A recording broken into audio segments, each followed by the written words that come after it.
नमस्कार दर्शक बंधु स्वागत करुच्ची आपण मानकर यूट्यूब चैनल आस्ट्रोरंजन स्पीक्स को मु आपण मानकर पारिवारिक ज्योतिषाचार्य वास्तुविद पंडित रंजन कुमार महापात्र आपण माने इतिमध्यरे मु चैनल को भल पाइछन्ती देखुछन्ती नियमित भाव रे फल मध्य करूछन्ती एवं आपण बंधु बांधव को जणाइछन्ती सेमाने मध्य देखुछन्ती सेथिपई आपण मान को साधुवाद एहीपरि भाव नियमित देखि चरंतु এই চ্যানেল মাধ্যমে বহু সমস্যার সমাধান বহু কথার সমাধান বহু নূতন চিন্তাধারাକୁ ଆପଣମାନଙ୍କ ନିକଟରେ ପରିପ୍ରକାଶ କରିବି। এই ଚ୍ୟାନେଲଟି ଆପଣମାନଙ୍କର ଆପଣ ସହଯୋଗ କଲେ ଆଗକୁ ଆଗକୁ ବଢ଼ିଯିବା ନିଶ୍ଚିତ ଭାବରେ କିଛି ଗୋଟିଏ ଭଲ ଉଦ୍ଦେଶ୍ୟ ସାଧିତ ହେବା। ଦର୍ଶକ ବନ୍ଧୁ ବହୁ କଥା ଆପଣମାନଙ୍କୁ କହିଲା ମଧ୍ୟରେ ଆଜି ଗୋଟିଏ ନୂତନ କଥାକୁ ମଧ୍ୟ ମନ ଭିତରେ ଆସୁଛି ନିଶ୍ଚିତ ଭାବରେ ଆପଣମାନଙ୍କୁ କହିବି। କଥାଟି ହେଉଛି सती सावित्री कथा। एमिति को नारी नाई जे सती सावित्री कथा को से शुणी नथिबो। सती सावित्री कथा को कहवा को गला बेले प्रथम नारायण को प्रणाम करवा। ओम नारायणं नमस्कृत्यं नरं चैव नरोत्तमं देवीं सरस्वती व्यासं ततो जयमुदीरयेत्। मूकं करोति वाचालं पंगुलंघयते गिरि यत्कृपा तमहं वंदे परमानंद माधव। श्री महाप्रभु लक्ष्मी नारायण समस्तंकर मंगल विधान करंतु। सुंदर कथाटिए मद्रदेशर नरपति नाम जे तांको अश्वपति कौशल्य नाम रे भारिजा पुण्यवती जे सही एका। भगवान कृष्ण को सेदिन युधिष्ठिर पचारिले कहले हे यादव श्रेष्ठ गोटे सुंदर कथाटिए कह ना कौ कथा ना जहा के संसार समस्त समस्या दूरीभूत करे जीए नारी के पुत्रवती कराए एवं ये व्रत फल जी समस्त को प्रतिष्ठा मध्य प्रदान करे।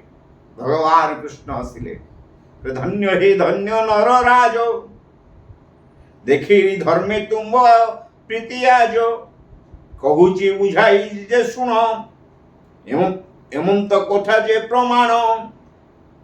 सुंदर कथाटी से दिन भगवान कृष्ण युधिष्ठिर को कहवा को आरंभ करे। कौन से कथा ना मद्रदेशर नरपति नाम जे तांको अश्वपति भारिजा नाम जे कौशल्या अत्यंत महत जे थिला। मद्रदेशर नरपति ना होची अश्वपति तांकर भार्यर नाम होची कौशल्या। संतान जमा तांको नाही विप्रवचने यज्ञ होई 18 वर्ष यज्ञ कोला मातांक कृपा जे होइला 18 वर्ष यज्ञ कला परे नियमित भावरे माता सावित्री कृपा हला। माँ सावित्री यज्ञ प्रकाशित हुई कहले देख मु तुमर कन्या रूप जन्म हेबी पुत्र तुम्भर भाग्य नाही एथे की चिंता कहीं पाई पुत्र नाही कि मु जन्म हेबी जोग लगन अछि उच्च सावित्री होइले जे जन्म जोग लग्न उच्च थिला बेले सावित्री जन्म हेले केउ समय जन्म हेले अमा अंधकार मध्य सावित्री जे जनम किए से कहिबो गुण जे तांको कथा उत्तम। सावित्री जन्म हेले माँ बापा दुई जन देखि अत्यंत आनंदित सते की जन्म होइछि शशि उदय घरे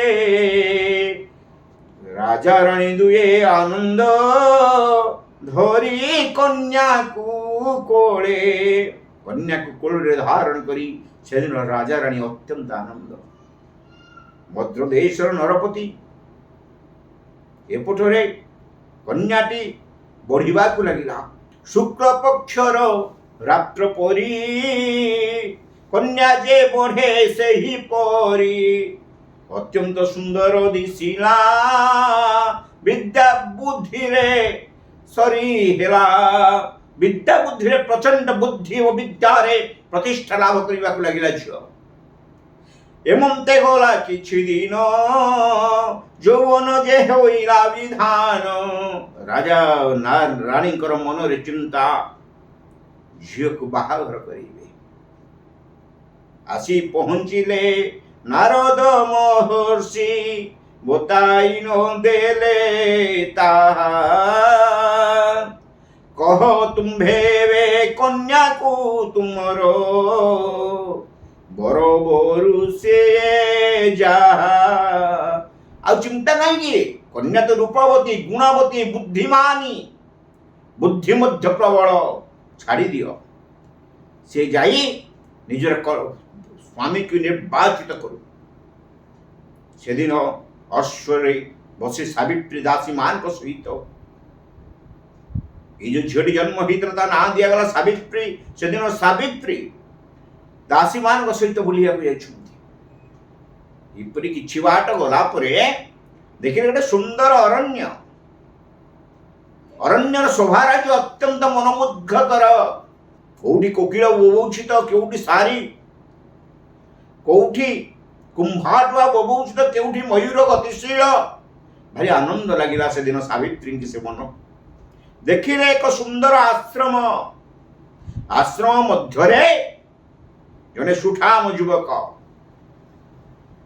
ଦେହରେ ତାଙ୍କ ରାଜ ଚିହ୍ନ ଦେଖିଣ ସାବିତ୍ରୀ ଜାଣ ଅତ୍ୟନ୍ତ ସୁନ୍ଦର ପୁରୁଷ ମନ ଭିତରେ କଲେ ବାସ ଦେଖିଲେ ସୁନ୍ଦର ପୁରୁଷକୁ ମନ କିଣି ନେଲା ପରି ପୁରୁଷ ମନ ଭିତରେ ଚିନ୍ତା କଲେ ଏହି ଯେ ମୋର ସ୍ୱାମୀ ତୁଲେ ହେବେ ଯେ ଯଦି ମୋର ସ୍ୱାମୀ कृपा करो हे अंतर्जामी की प्रणाम कले भगवान को प्रणाम कले ये मोर स्वामी हुंतु एहीपरि भाव रे किछि दिन कटिगला सेदिन नारद महर्षि आसी पहुंचिले कोठी नामोद्र देश रे आपण मान को कहि रखे ए सुठाम युवक आउ केही नुहंती अनकर नाम होची सत्यवान साल्लो देशर नरपति द्विमुत सेन महायती भारिजा नाम मालविका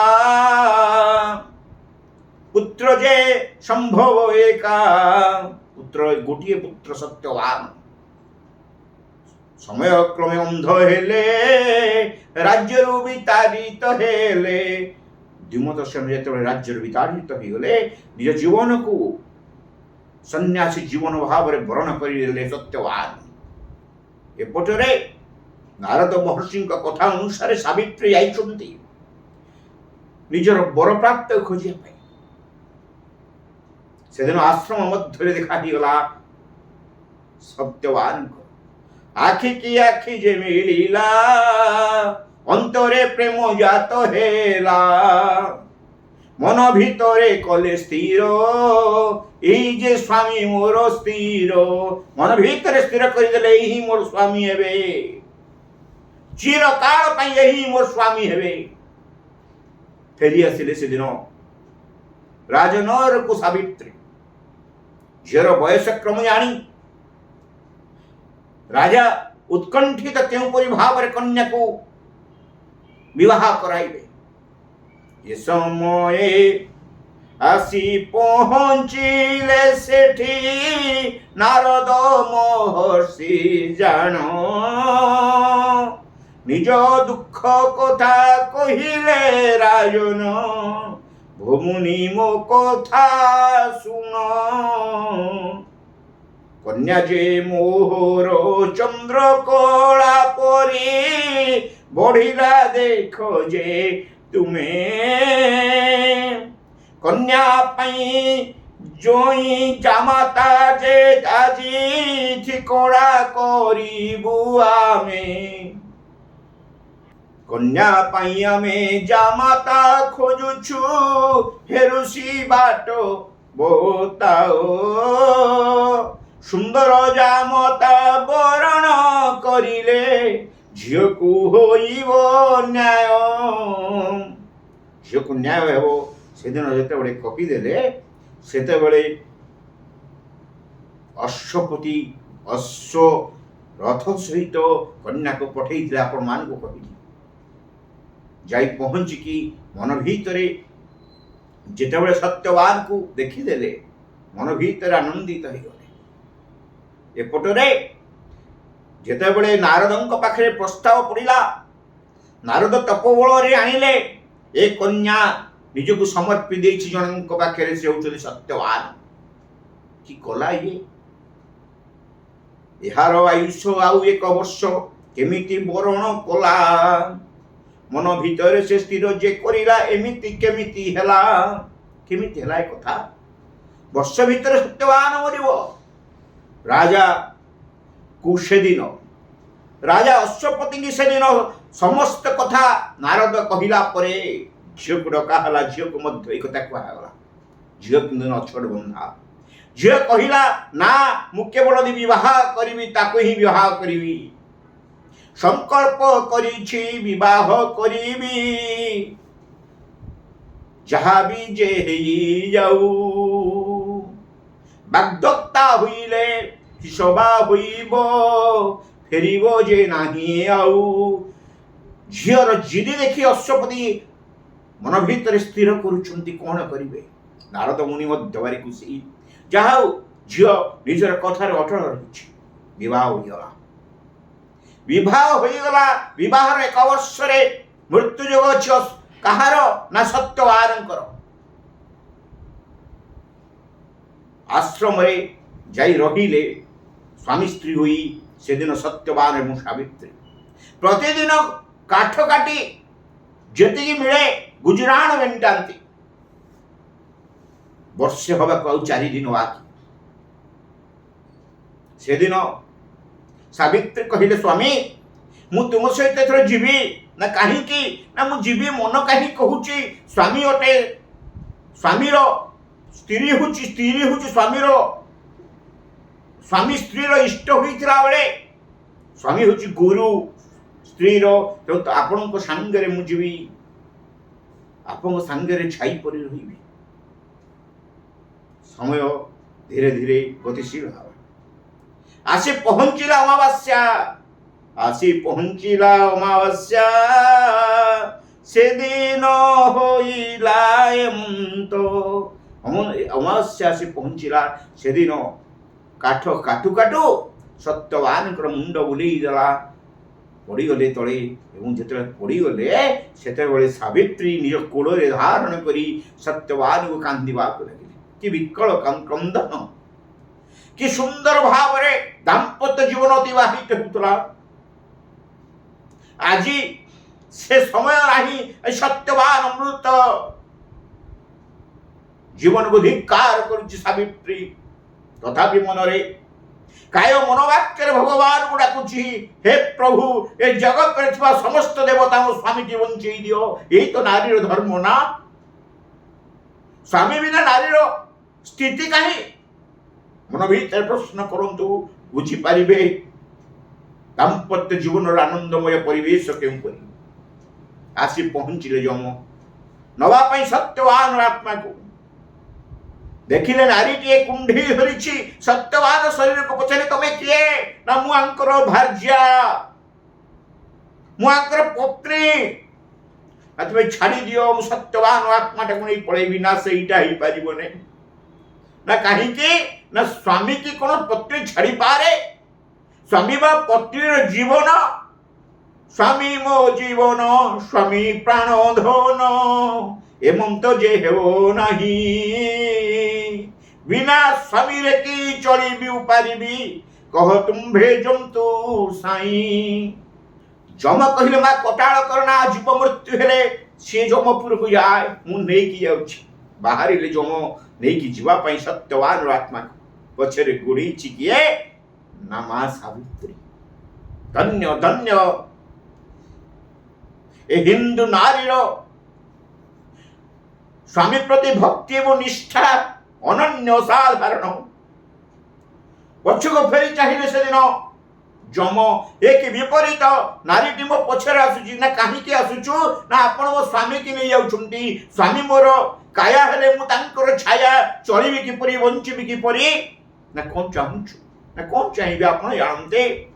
ନା ବର ଦେବି, ନା ବର ଦେବେ, ନା ହଁ ନା ମାଗେ, ନା ମୋ ଶ୍ୱଶୁର ଘର, ମୋ ଶ୍ୱଶୁର ମୋ ଶାଶୁ ଅନ୍ଧ ହେଇଛନ୍ତି, ତାଙ୍କୁ ଚକ୍ଷୁଷ୍ମାନ କରାଅ। କି ବିଚିତ୍ର ନାରୀ ଦେଖନ୍ତୁ। ପ୍ରଥମ କାହାକୁ ମାଗିଲା? ସେଇଥିପାଇଁ କୁହାଗଲା ଶାସ୍ତ୍ରରେ, କନ୍ୟା ଦୁଇ କୂଳକୁ ହିତା ନଚେତ ପିତା। ମାଗିନେଲା ସାବିତ୍ରୀ ସେଦିନ ଯମଠାରୁ, ମୋ ଶାଶୁ ଶ୍ୱଶୁର ଅନ୍ଧତ୍ୱରୁ ମୁକ୍ତି ପାଇଯାଆନ୍ତୁ। ଅସ୍ତୁ କହି ପୁଣି ଜମା ଚାଲିବାକୁ ଆରମ୍ଭ କଲେ। ଆଉ କିଛି ବାଟ ଯାଇଛନ୍ତି, ପଛକୁ ଅନେଇଲେ ସାବିତ୍ରୀ ଅଛନ୍ତି। କହିଲେ ସାବିତ୍ରୀ ତମେ କାହିଁକି ଆସୁଛ? ନା ହେ କାଳ ପୁରୁଷ, ହେ ଧର୍ମରାଜ, ଯଦି କୃପା କରୁଛନ୍ତି କୃପା କରନ୍ତୁ। ନା କଣ?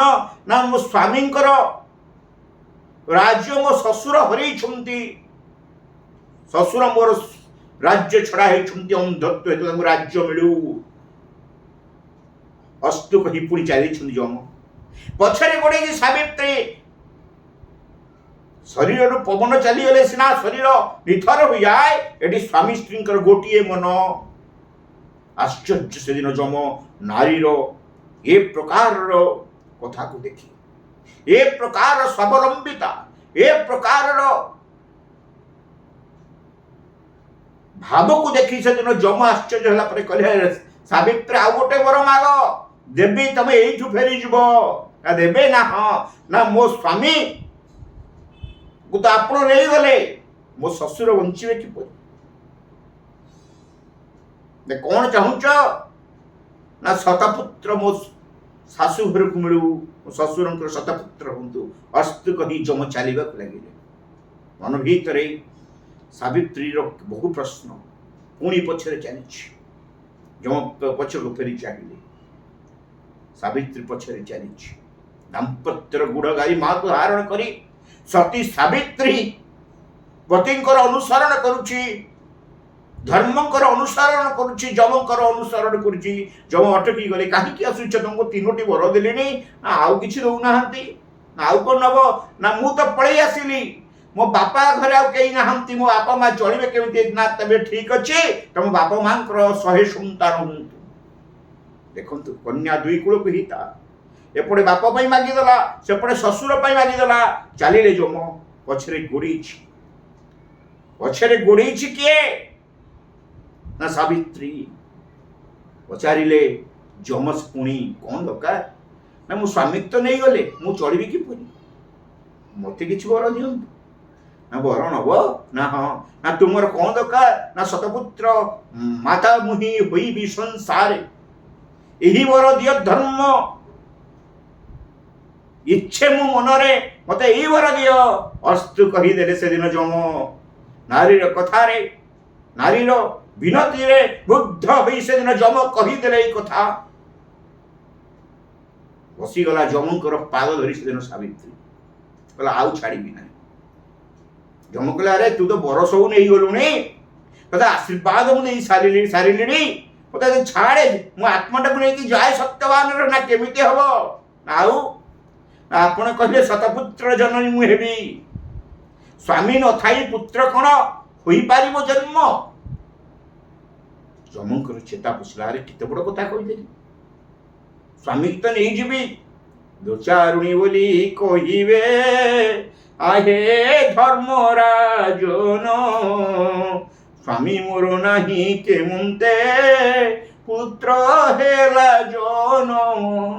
ଯମ କହିଲେ, ସତ କଥା, କେମିତି ପୁତ୍ର ହବ? ହାତ ଯୋଡ଼ି ଦେଲେ ମାର ପାଖରେ।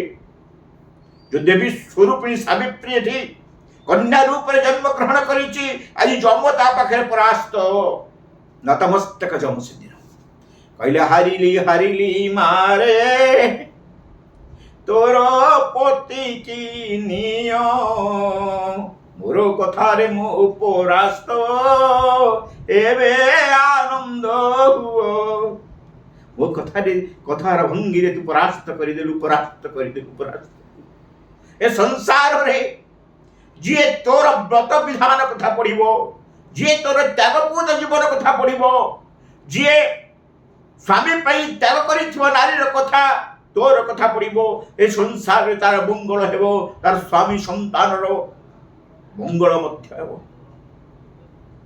କ'ଣ କହୁଛୁ ନା ହେ ମହାପ୍ରଭୁ, ହେ ଧର୍ମଦଣ୍ଡ ଧାରକ ଧର୍ମାତ୍ମା, ଆପଣ ସାବିତ୍ରୀ ବ୍ରତର ବିଧାନ ମତେ ଟିକେ କହିବେ? ନା ହଁ କହିଦେଉଛି। ଜ୍ୟେଷ୍ଠ ମାସର ଅମାବାସ୍ୟା ସେଦିନ ଯେ ପଡ଼ିଥିବ, ସକାଳୁ ଉଠିନ ଘରକୁ ଲିପିନ ଶୁଦ୍ଧ କରି ସିନା ଦେବ। ଜ୍ୟେଷ୍ଠ ମାସର ଅମାବାସ୍ୟା ଦିନ ସକାଳୁ ଉଠିବ, ଗାଧେଇବ, ଲିପା ପୋଛା କରି ଘରକୁ ଶୋଧନ କରିବ। ତାପରେ ବିଭିନ୍ନ ପ୍ରକାର ଫଳକୁ କରି ନିଜେ ଧାରଣ ଲକ୍ଷ୍ମୀ ନାରାୟଣଙ୍କ ମନ୍ଦିରେ ହେବ ଯେ ପ୍ରସନ୍ନ ଚିତ୍ତ ହୋଇ ଲକ୍ଷ୍ମୀ ନାରାୟଣଙ୍କ ମନ୍ଦିରରେ ପ୍ରବେଶ କରିବ।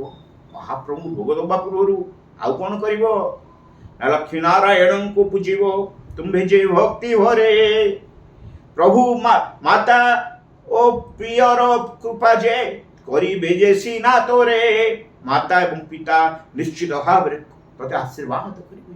ଆଉ କ'ଣ କରିବ ନା ବାହୁଟି ଉପରେ ସପ୍ତ ଗଣ୍ଠି ସୂତା ପୀତ ବର୍ଣ୍ଣର ଯେ ନବ, ସପ୍ତ ଗଣ୍ଠି କରି ପ୍ରଭୁଙ୍କ ନାମରେ ହସ୍ତରେ ଯେ ବାନ୍ଧି ଦେବ। ପ୍ରଭୁଙ୍କ ନାମରେ ଥିବା କବଚ ହାତରେ ଥିଲେ ଯମକର ଏ ସଂସାର କୌଣସି ଶକ୍ତି ତୁମକୁ ପରାସ୍ତ କରିପାରିବ ନାହିଁ, ଜୀବନ ଯିବ ନାହିଁ। ଆଉ କ'ଣ କରିବ? ବିଭିନ୍ନ ପ୍ରକାର ଫଳ ନବ, ପ୍ରଭୁଙ୍କ ଉଦ୍ଦେଶ୍ୟରେ ଭୋଗ କରିବ, ତେଣୁ ଉପବାସ ମଧ୍ୟ କରିବ। ତା ସହିତ ଯମ ଭଗବାନଙ୍କୁ ମଧ୍ୟ ପୂଜା କରିବ, କାହିଁକିନା ଯମ ଭଗବାନ ହିଁ ହେଉଛନ୍ତି ଧର୍ମ। ଧର୍ମରେ ରହିବି, ଧର୍ମ ମୁଁ କରିବି, ଧର୍ମେ ହେବି ସିନାରତ। ଏହି ଧର୍ମ ବଳେ ସାବିତ୍ରୀ ପାଇଲା ନିଜର ସ୍ୱାମୀ କି ସତ୍ୟ।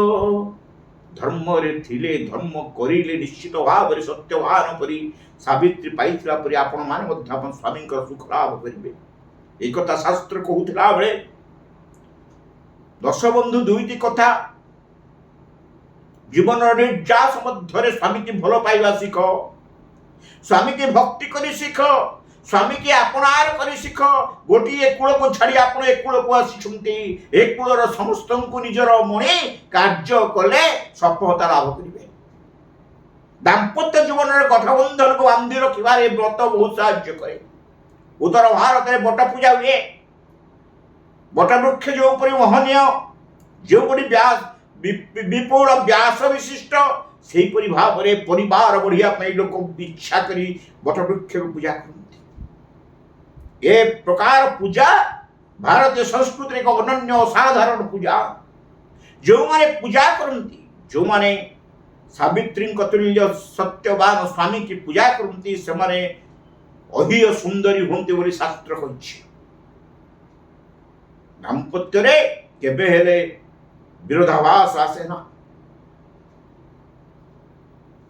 ସାବିତ୍ରୀ ବ୍ରତ କଥା ମାଧ୍ୟମରେ ଗୋଟିଏ ଅନୁରୋଧ ଆପଣମାନଙ୍କୁ, ଦାମ୍ପତ୍ୟରେ କେବେ ହେଲେ କଜିଆ କରନ୍ତୁ ନାହିଁ, କଳି କରନ୍ତୁ ନାହିଁ, ଆନନ୍ଦରେ ଚଳନ୍ତୁ। ମନ୍ତ୍ର କହିନାହାନ୍ତି ଅଜା ଯୁଦ୍ଧେ ଋଷି ଶ୍ରାଦ୍ଧେ ପ୍ରଭାତେ ମେଘଡମ୍ବରୁ ଦାମ୍ପତ୍ୟ କଳହଶ୍ଚୈବ୍ୟ ବହୁ ଆଡମ୍ବର ଲଘୁକ୍ରିୟା। ଏହା ଲଘୁକ୍ରିୟାରେ ହିଁ ପରିଣତ ହଉ। ସାବିତ୍ରୀ ପରି ସତ୍ୟବାନଙ୍କୁ ରକ୍ଷା କଲା ପରି ହେ ମା ମାନେ, ଆଜି ଯେଉଁମାନେ ବ୍ରତ ବିଧାନ କରୁଛନ୍ତି ସମସ୍ତେ ଏହି ସଂକଳ୍ପ ନିଅନ୍ତୁ, ସତ୍ୟବାନ ପରି ମୋ ସ୍ୱାମୀ ହୁଅନ୍ତୁ, ମୋ ସ୍ୱାମୀକି ରକ୍ଷା କରିବାର ଦାୟିତ୍ୱ ହେଉଛି ମୋର। ଦେଖିବେ ଜୀବନ ଆନନ୍ଦମୟ ହୋଇଯିବ, ଜୀବନ ସୁଖମୟ ହୋଇଯିବ। ନିରାନନ୍ଦରେ ଆନନ୍ଦ ଲାଭ କରି ଜୀବନକୁ ଆପଣ ମାନେ ଗତିଶୀଳତା ବଜାୟ ରଖିବେ। ଆସୁଛି ପବିତ୍ର ସାବିତ୍ରୀ ବ୍ରତ। ଅମାବାସ୍ୟା ଦିନ ପଡ଼ିବ। ନୂତନ ବସ୍ତ୍ର ପିନ୍ଧି ହାତରେ ବ୍ରତ ଧାରଣ କରି ବିଭିନ୍ନ ପ୍ରକାର ଫଳମୂଳ ଧରି ଶଙ୍ଖା ସିନ୍ଦୁର ଧରି ଯାଆନ୍ତୁ ଭଗବାନଙ୍କ ମନ୍ଦିରକୁ, ଶିବ ମନ୍ଦିରକୁ ଯାଆନ୍ତୁ ବା ବିଷ୍ଣୁଙ୍କ ମନ୍ଦିରକୁ ଯାଆନ୍ତୁ, ପୂଜା କରନ୍ତୁ। କାହିଁକିନା ଶିବ ହେଉଛନ୍ତି ମହାମୃତ୍ୟୁଞ୍ଜୟ। ଏପଟେ ଜୀବନକୁ ଅକ୍ଷୟ ମୁଦ୍ରାରେ ପରିଣତ କରିଦିଅନ୍ତି ଭଗବାନ ବିଷ୍ଣୁ। ତେଣୁ ଆପଣମାନେ ଯେଉଁ ମନ୍ଦିରକୁ ଯାଆନ୍ତୁ ନା କାହିଁକି, ଗୋଟିଏ ସଂକଳ୍ପ, ମୁଁ ସ୍ୱାମୀ ଦୀର୍ଘାୟୁ ହୁଅନ୍ତୁ, ସ୍ୱାମୀ ସହିତ ମୁଁ ଗତିଶୀଳତା ବଜାୟ ରଖେ। ଏହା ହିଁ ହେବ ଦାମ୍ପତ୍ୟର ପରାକାଷ୍ଠା। ସ୍ୱାମୀ ମୋର ସମ୍ପଦ, ସ୍ୱାମୀ ମୋର ଇଷ୍ଟ, ସ୍ୱାମୀ ବିନା ମୁଁ ଆଉ କାହାକୁ ଚିନ୍ତା କରିବି ନାହିଁ। ଏ ସଂକଳ୍ପକୁ ଯଦି ଧାରଣ କରିବେ ନା, ଜୀବନ ସୁଖମୟ ହେଇଯିବ, ମଧୁମୟ ହେଇଯିବ, ଆନନ୍ଦମୟ ହେଇଯିବ। ଆଜିର ସାବିତ୍ରୀ ବ୍ରତ କଥା ମଧ୍ୟରେ ଆପଣ ଗୋଟେ ସୁନ୍ଦର କଥାଟିଏ କହୁଛି। ଆଜି ଦିନ ଓಂ ଲକ୍ଷ୍ମୀ ନାରାୟଣାୟ ନମଃ ବା ଭଗବାନ ଶିବଙ୍କର ଗାୟତ୍ରୀ ଓಂ ତତ୍ପୁରୁଷାୟ ବିଦ୍ମହେ ମହାଦେବାୟ ଧୀମହି ତନ୍ନ ରୁଦ୍ର ପ୍ରଚୋଦୟାତ୍। ଏ ମନ୍ତ୍ର ଦୁଇଟିକି ଜପ କରନ୍ତୁ, ଦେଖିବେ ଭଗବାନ ଶଙ୍କର ଶିବ ଶଙ୍କର ଏବଂ ଭଗବାନ ବିଷ୍ଣୁଙ୍କର ଆଶୀର୍ବାଦ ଲାଭ କରିବେ। ମା ଲକ୍ଷ୍ମୀ ମଧ୍ୟ କୃପା କରିବେ। ଜୀବନ ଆନନ୍ଦମୟ ହୋଇଯିବ, ଜୀବନ ମଧୁମୟ ହୋଇଯିବ, ଜୀବନର ମୂଲ୍ୟକୁ ବୁଝିପାରିବେ। କଥାବସ୍ତୁକୁ ସାରିବା ପାଇଁ ସମୟ ସଂକେତ ଦେଲାଣି। କଥାବସ୍ତୁକୁ ଏଇଠି ସାରୁଛି। ଆପଣମାନେ ଯେଉଁ କଥା ଗୁଡ଼ିକ କହିଲି ସାବିତ୍ରୀ ବ୍ରତ ମାଧ୍ୟମରେ ଟିକେ ଅନୁକରଣ କରନ୍ତୁ, ଦେଖିବେ ଜୀବନ କେତେ ସୁନ୍ଦର ଭାବରେ ଗତିଶୀଳ ହେବ, ଆନନ୍ଦମୟ ପରିସ୍ଥିତି ସୃଷ୍ଟି ହେବ। ଆଜି ପାଇଁ ରହୁଛି। ଆପଣମାନେ ମୋର ୟୁଟ୍ୟୁବ୍ ଚ୍ୟାନେଲକୁ ନିୟମିତ ଭାବରେ ଦେଖନ୍ତୁ, ଫଲୋ କରନ୍ତୁ, ଅନ୍ୟମାନଙ୍କୁ ସେୟାର କରନ୍ତୁ, ଅନ୍ୟମାନଙ୍କୁ ଫଲୋ କରିବା ପାଇଁ ମଧ୍ୟ କହନ୍ତୁ। ମା ସାବିତ୍ରୀ, ପ୍ରଭୁ ଭଗବାନ ଲକ୍ଷ୍ମୀନାରାୟଣ ଏବଂ ମା ଶିବ ଏବଂ ସାବିତ୍ରୀଙ୍କର ଯେ ତତ୍ତ୍ୱ, ଭଗବାନ ଯମଙ୍କର ତତ୍ତ୍ୱ, ଶିବ ପାର୍ବତୀଙ୍କ ତତ୍ତ୍ୱ ଆପଣମାନଙ୍କ ପାଇଁ ଜୀବନରେ ମଙ୍ଗଳମୟ ପରିସ୍ଥିତି ସୃଷ୍ଟି କରୁ, ଏହା ହିଁ କାମନା କରୁଛି। ମୋର ଯୋଗାଯୋଗ ନମ୍ବର 9338885550। ଆଜି ପାଇଁ ରହୁଛି। ନମସ୍କାର।